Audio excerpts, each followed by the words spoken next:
Hello guys, welcome back to my channel Madhur Diaries and आज हम पढ़ने वाले हैं for the very first time chemistry. I hope आप लोगों को पसंद हो क्योंकि इसलिए तो साइंस लिए भाई, ठीक है. एंड हम स्टार्ट करने वाले चैप्टर 1 से some basic concepts of chemistry. So इसको पढ़ने से पहले कुछ बेसिक सी चीज़, इससे भी बेसिक जो सबसे एक्सपेक्टेड होते हैं कि आता ही होगा. सो मैं दो चार्ट्स है लाइक टेबल एंड कुछ इन्फॉर्मेशन है जो I want you to go through so that आपका एक क्विक रिकैप रिविजन हो जाए and then further go through the notes सब हो जाएगा. So it's mainly 5 things in this chapter: the basic concepts like intro, which we'll be covering today in this video. Then we have mole concept, then we have empirical formula. After that, the third one is stoichiometry and the limiting reagent, and lastly concentration of solution. So we'll be covering the intro today, and in further upcoming videos we'll cover the rest of the topics one by one. So intro की बात करते हैं तो इसमें अब देख तो NCERT खोलोगे केमिस्ट्री की तो इसमें शुरू में बहुत एंशियंट टाइम का दे रखा है. You can read once, go through once, कुछ इंपॉर्टेंट लगे हाईलाइट करो, मार्क करो. बट कुछ जो इंपॉर्टेंट चीज़ जो हाँ नोट्स में होनी चाहिए वो था कि कैंसर को क्योर कैसे करते हैं. सो सिस्प्लैटिन एंड टैक्सॉन से हम लोग फिर एड्स को कैसे क्योर करते हैं तो एजीडी से विच इज़ अजीरोथायमाइडाइन.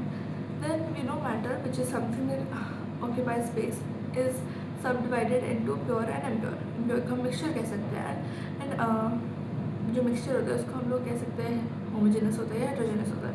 ये एक बेसिक सी चीज़ें स्टार्टिंग में लिखी हुई है. फिर प्योर का एलिमेंट और कंपाउंड हो सकता है. फिर एक टर्म आता है atomicity. So atomicity are the numbers of atom which combine to form a molecule. For example S8. सो इसमें 8 जो है उसकी एटॉमिसिटी है. तो जैसे हमने फिजिक्स में पढ़ा था लाइकवाइज यहाँ भी थोड़ा सा हम उस बेस क्वान्टिटीज और उनकी यूनिट्स की बात कर लेते हैं. लाइक मास का kilogram which is kg, length का metre which is m, time का seconds which is s, temperature का K which is kelvin, amount of substance mole which is mol, mole से ही प्रेजेंट होता है. Electric current which is A, ampere. Luminous intensity which is represented by CD, candela. Then हमारे पास कुछ important units है like उसके comparison which is like 4 things: volume, density, temperature and pressure. So volume को देखा जाए तो 1 liter is equals to 1000 ml. We all know that, which is equals to 1000 centimeter cube, and which is equals to 1 dm cube. And 1 dm cube is equals to 10 to the power minus 3 meter cube. तो इससे हमें एक relation मिल गया dm का with meter and also with liter. And next is our density which is mass upon volume, and इसकी SI unit होती है kg per meter square. Density water की हमें पता है कि 1 ग्राम पर cc या फिर सेंटीमीटर क्यूब होता है. And in the case of water जो मास होता है ग्राम्स में वो इक्वल होता है to the volume in centimetre cube per ml. Now we have third temperature. So ऐसा यूनिट इसका होता है kelvin which is represented by capital K. इसका हम सेल्सियस जो हम लोग कॉमनली यूज़ करता है उसका हम लोग रिलेशन समझेंगे with kelvin and also with fahrenheit. So अगर केल्विन का देखा जाए तो K is equals to C plus 273. So suppose 100 celsius है तो 100 celsius is equals to 100 plus 273 which is 373 kelvin. तो ऐसे आप केल्विन में कन्वर्ट कर सकते हो. एंड लाइक वाइज आपका जो फ़ारेनहाइट में वो होता है F is equals to which is Fahrenheit. Degree Fahrenheit is equals to 8/5 into degree Celsius plus 32. इसका रेंज होता है 32 degree to 212 degree Fahrenheit. And there is only one temperature point at which Celsius and Fahrenheit are equal, which is minus 41 degree. Minus 41 degree Celsius is equals to minus 41 degree Fahrenheit. And you can test this with the help of the formula which I gave you. Then the fourth thing, which is pressure. Pressure, so we can also say atmospheric pressure, which is barometer measured by, and SI unit is Pascal or Newton per meter square. So here 1 atm is nearly equal to 1 bar, which is equals to 760 mm of mercury, or we can say 760 torr or 760 centimeter of mercury, which is 10 to the power 5 Pascal. And now we'll look at some prefixes which is used in the SI system. So again in my notes there will be the table, go through it. यहाँ मैं बोलूँगी आपको समझ आएगा नहीं, याद होगा नहीं, तो मैं बस आपको बोल देती हूँ ताकि आप रेफरेंस समझ सको. So like deci which is 10 to the power minus 1 meter. Centi 10⁻², फिर milli 10⁻³ micro 10⁻�6, nano 10⁻⁹, and so on. Their Armstrong, Pico, Femto, and likewise these were the negative parts. And also these have the symbol, so just go through it. Also it is really easy, like आप एक बार देखोगे और आपको इधर fit हो जाएगा. Then हमारे पास डेका होता है, किलो होता है, गीगा, मेगा, टेरा, ये सब. तो उसमें डेका में होगा 10⁻+1, फिर किलो का 10⁻3, मेगा +6, फिर giga +9, and so on. Then we have percentage composition of elements. So how to find the percentage of element in a compound? So एक एग्जाम्पल से समझते हैं. अगर हमें नाइट्रोजन का परसेंटेज कॉम्पोजिशन निकालना है यूरिया, सो यूरिया का मोलिकुलर मास होता है 60 gram per mole. And if we talk about the formula, it's NH2CuNH2. So we see that there are 2 nitrogen atoms. Okay, the elements are N2, right? So one is like the gram atomic mass is this, which is 14. So for 2 it's 28. So 28 upon 60 into 100, which is 46.66%. And ऐसे आप कोई crystallisation के molecules है उसका भी निकाल सकते हो. ठीक है, practice advance. Okay, blue vitriol का ट्राई करके देखना खुद से. Then we have average mass. So average mass को समझने के लिए कुछ छोटे से 3 टर्म्स हैं, हम ये एक बार समझ लेते हैं. चैप्टर 2 में हम उसके बारे में अच्छे से पढ़ेंगे, डेफिनेशन और वो सब. बट अगर हम यही कवर कर लेते हैं तो it will be helpful for it, because ये क्वेश्चंस में आते हैं चैप्टर 1 से ही. अगर आप उसकी प्रैक्टिस करें तो आप कहोगे अरे तो अभी पढ़ा ही नहीं है, बट भाई पढ़ लो इसलिए. So there are 3 things: isotope, isobar, and isotones. So isotope have they have same what? They have same atomic number but different atomic mass. Okay, so like chlorine, which is having 13, what atomic number same है. But अगर हम बात करें उसकी क्या कहते हैं, हाँ उसके मास की, तो एक का 35 है, एक का 37 है. Then we have isobar. तो इसमें क्या होता है, डिफरेंट एलिमेंट होते हैं जिसका अटोमिक नंबर डिफरेंट है बट अटोमिक मास सेम है. जैसे नाइट्रोजन का लो 7 होता है अटोमिक नंबर बट मास हो गया 14. कार्बन का लो 6 होता है अटोमिक नंबर बट मास हो गया 14 अगेन. फिर हमारे पास है आइसोटोन. तो इसका अटोमिक नंबर भी डिफरेंट है, अटोमिक मास भी डिफरेंट है, बट क्या सेम है, नंबर ऑफ न्यूट्रॉन्स. सपोज जो हमें C614 था कि अटोमिक नंबर 6 है, अटोमिक मास 14, और N का 7 अटोमिक नंबर एंड मास 15. तो दोनों में ही न्यूट्रॉन्स जो है 8% है. तो अब हम आते हैं फॉर्मूला पे, which is M1x1 plus M2x2 and so जितनी क्वान्टिटीज़ है उसको ऐड कर लो upon x1 plus x2 plus x3 है, अगर x4 है, x5 है, ऐसे कर सकते हो. मैंने जितना दे रखा है. एंड m यहाँ पे क्या प्रेजेंट करता है, उसका मास नंबर जो आपको क्वेश्चन में मेंशन होगा. एंड x जो है उसका रेशियो हो सकता है, परसेंटेज हो सकता है, फ्रैक्शनल अबंडेंस हो सकता है, कुछ भी हो सकता है. अगर हम क्लोरीन का एग्जाम्पल लें तो हमारे पास एक होता है 35 है, एक है 37. तो उसका आप कैसे करोगे, हमें दे रखा है कि 35 का 37 है, 35 वाला जो 75% प्रेजेंट है और जो 37 वाला 25 है. तो आप कैसे करोगे, 35 into 75 plus 37 into 25 upon 75 plus 25. तो आपका जाएगा 35.5. देन हमारे पास है कुछ laws of chemical combination. So the first law is law of conservation of mass. हमने ये सब भी पढ़ रखे हैं. It's just the recap of 9th class, क्योंकि भूल जाते हो आप लोग बहुत ईजीली, सबको पता है. सो it was given by Lavoisier. So he told that during a chemical reaction the mass remains conserved. For example 100 gram CaCO3 है, वो आपका CaO और CO2 में ब्रेक डाउन हो रहा है, तो वो 56 ग्राम CaO which is quicklime and carbon dioxide 44 ग्राम. हमेशा ऐसा रहे कि कंजर्व रहे रिएक्टेंट और प्रोडक्ट का. तो टोटल मास प्रोडक्ट और रिएक्टेंट का हमेशा सेम रहता है, बट इसकी लिमिटेशन ये है कि न्यूक्लियर रिएक्शन पर एप्लीकेबल नहीं होता है. Then if you talk about law of constant फिर डेफिनेट प्रोपोर्शन जो प्रूफ ने दिया था, तो उसने कहा था कि in a compound different elements are present always in a fix ratio by mass and respective of source. मतलब हमेशा जो एलिमेंट है किसी भी कंपाउंड का वो हमेशा सेम रेशियो में होगा, और चाहे इधर प्रेजेंट हो उधर प्रेजेंट हो. जैसे H2O तो हमेशा वो 1:8 की रेशियो में प्रेजेंट होता है वाटर में हो, और CO2 आपको हमेशा 3:8 की रेशियो में.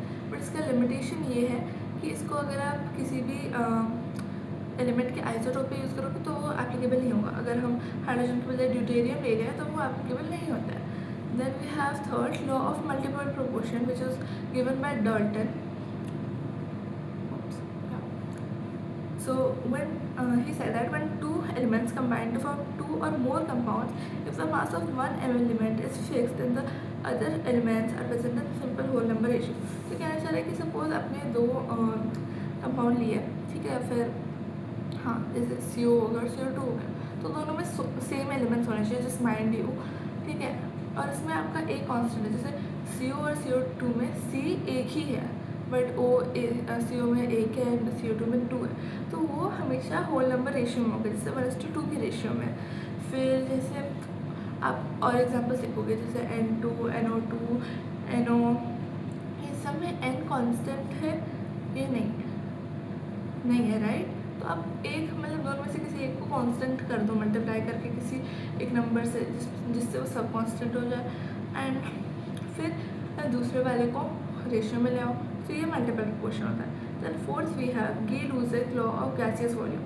So he said that it states that during a chemical reaction involving gaseous substance they are always present in simple whole number ratio by volume. तो जैसे हमने अभी एलिमेंट्स का देखा कंपाउंड में, वैसे होता है. It's just that it's talking about the ones who are in gaseous form, जैसे H2 + Cl2 which forms 2HCl. तो ये तीनों ही गैस है, तो हमेशा ये वॉल्यूम में देखा जाए तो हमेशा होल नंबर रेशियो में, जैसे 1:2. ऐसे ही हम हेबर्स प्रोसेस में देख सकते हैं 1:3:2 के रेशियो में, तो होल नंबर रेशियो में. Then we have fifth thing Avogadro's law. So it says that under similar conditions of temperature and pressure, equal volume of all gases contains equal number of molecules. क्या तो कहना चाह रहा है कि जो number of molecules हैं, मतलब अगर 1 लीटर है तो उसमें सब में मतलब कोई सा भी हो कि मतलब सिमिलर कंडीशन है टेम्परेचर और प्रेशर के, तो इक्वल वॉल्यूम रहेगी सारे गैसेस की, इक्वल नंबर ऑफ मॉलिक्यूल. अगर सपोज किसी का 4 लीटर है और नंबर ऑफ मॉलिक्यूल सेम है तो फिर सबका उतना ही होगा. जैसे 1 लीटर ऑफ ऑक्सीजन में 1 लीटर ऑफ O3 में सब में नंबर ऑफ मॉलिक्यूल सेम ही होते हैं. ये आप समझ सकते हो, which is number of molecules will be same in 1 liter of O2, 1 liter of O3 or 1 liter of N2. This was an example and it will be well explanatory in further videos जब हम mole concept के बारे में पढ़ेंगे, आपको ये easily and अपने आप समझ आ जाएगा. Then we have the Dalton's atomic theory. इसमें हमारे पास 4 उसके थ्योरी के पॉइंट्स थे, एंड ये नहीं कि हाँ ये तो गलत है तो गलत है. अरे भाई है ना, उसने जो प्रपोज कर गया है बस एक बार याद रख लो, पढ़ लो, समझ लो कि हाँ उसने ये बोला था, क्योंकि ऐसे सिली या फिर मतलब ग्रेस मार्क्स की तरह ये आ जाता है क्वेश्चन, और फिर जब ये गलत होता है तब हमें रिग्रेट होता है कि अरे यार ये तो भाई ये तो ऐसा था कि इसमें कैसे मार्क्स कर गए. So there 4 points. First, matter consist of indivisible atoms. उसको आप फर्दर डिवाइड नहीं कर सकते, but of course you can. So हम इसमें ऑब्जेक्शन नहीं डालेंगे, we will simply listen, read and understand and keep that in our mind कि डाल्टन ने दिया था, क्वेश्चन आएगा आप मार्क कर देंगे. फिर all atoms of a second one, all atoms of a given element have identical properties including identical mass, and atoms of different elements differ in mass. Then third is compounds are formed when atoms of different element combine in a fixed ratio. Fourth, chemical reaction involve reorganization of atoms, thus they are neither created nor destroyed in a chemical reaction.